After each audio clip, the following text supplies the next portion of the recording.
So this sermon is called All the Vows We Choose to Break. On Yom Kippur in the year 2000, I had a decision to make. My rabbinical school classmates and I had traveled down to the Negev Desert, which if you've ever been to the Negev Desert in September, it is boiling hot. And the year before, actually, the temperatures had gone so high, it went over 100 degrees, that a few people had fainted and had to be taken to the hospital. It was such a dire situation, actually, that the rabbinic opinion, and this is across the spectrum from Orthodox to Reform, said that it was not only acceptable to drink on Yom Kippur, it was actually being encouraged to make sure that people wouldn't end up in the hospital. Pikuach nefesh, that all-encompassing principle that puts saving a life before almost any Jewish law, was being employed. So I had a decision to make. Would I knowingly violate my Yom Kippur vow and take a sip of water, or not? All day I vacillated. A full bottle of water sat on the desk of my room. Evening passed, morning passed, the temperature was hovering again close to 100. It was dry heat, but it's still hot. And still the bottle sat unused. Towards the mincha service in the early afternoon of the holiday, I decided to take a swig. Better safe than sorry, I said to myself. This would be the first drink of water I had on Yom Kippur since I first started fasting after my bar mitzvah. No one else was in the room. And yet, I still looked from side to side, scanning to see if anyone was even within the vicinity. Was God watching? I put the bottle to my lips and let a few drops enter my mouth and then waited. Nothing happened. The world had not ended. I had not been stricken down, and I, Rabbi-to-be, was going to be okay. More importantly, the commitment I made to my people, my family, to Yom Kippur itself was still intact. Tonight marks the 33rd year of that personal vow that I made on my bar mitzvah. For some of you, you have vows that extend many more years longer. And others, this is just the beginning of your journey, having just celebrated your B'nai Mitzvah this year. I looked at my daughter, who's going to have her Bat Mitzvah this year, and thought, next year she will begin her fast, just like I did 33 years ago. All the vows we make on Yom Kippur, our Kol Nidre, may stay the same year after year after year, but we aren't the same, and neither is the world.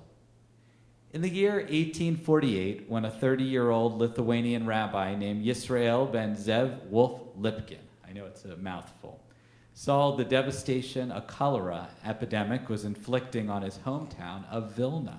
If you know anything about Vilna in the 19th century, it was really the heart of Judaism. It was a wonderful place that unfortunately was taken from us by the Nazis. And there in Vilna, the seat of the Talmud, the seat of all these learned people, this rabbi did the unthinkable. He broke Jewish law.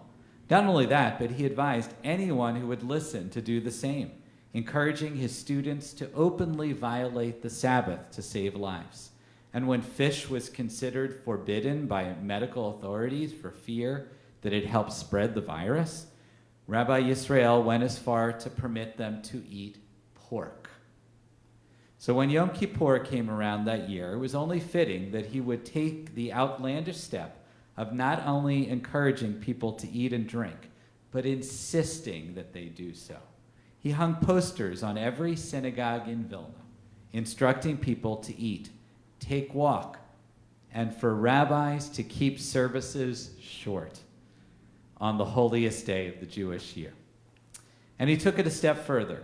He went in front of his own synagogue on Yom Kippur and made fish, openly breaking Jewish law by drinking wine and eating challah. As you can imagine, this made quite a few people very angry. despite the outcries from other leaders, Rabbi Israel would not leave his nation until everyone in the synagogue had eaten and drunk their fill. Israel ben Zev Wolf-Lipkin is also known as Israel Salanter. For those of you involved in Musar, you know this name very well. He was really the founder of modern Musar, a practice that prioritizes good values over strict observance of the law. For him, pikuach nefesh, saving life, was at the top of the list. So when doctors advised eating, drinking, walking, he made sure his community followed through. While the circumstances in 19th century Europe are very different than 21st century America, the unease we feel as we begin Yom Kippur is similar. This year we must re-explore what our vows mean and how to best keep them in these most trying of times. For many of you, gathering with family, friends, and community is as central as the fast itself, perhaps more so. But I talk to you from an almost empty sanctuary. The pandemic has changed us, altered our vows, and even altered the way we celebrate our holiest of days. But vows on Yom Kippur are not only meant to be broken, but encouraged to be. As the Kol Nidre that Cantor so beautifully sang, the central prayer of our service openly announces vows, sworn promises, oaths of dedication that we have taken upon ourselves, that we have sworn to God should be discarded and forgiven, abolished and undone. They are, as the prayer tells us, no longer binding. Why? Because those vital commitments that we made to ourselves and to others were never intended to be burdens that tie us down no matter what. Oh, now it's working. Circumstances change. Life happens. And pardon my French, so does Drek.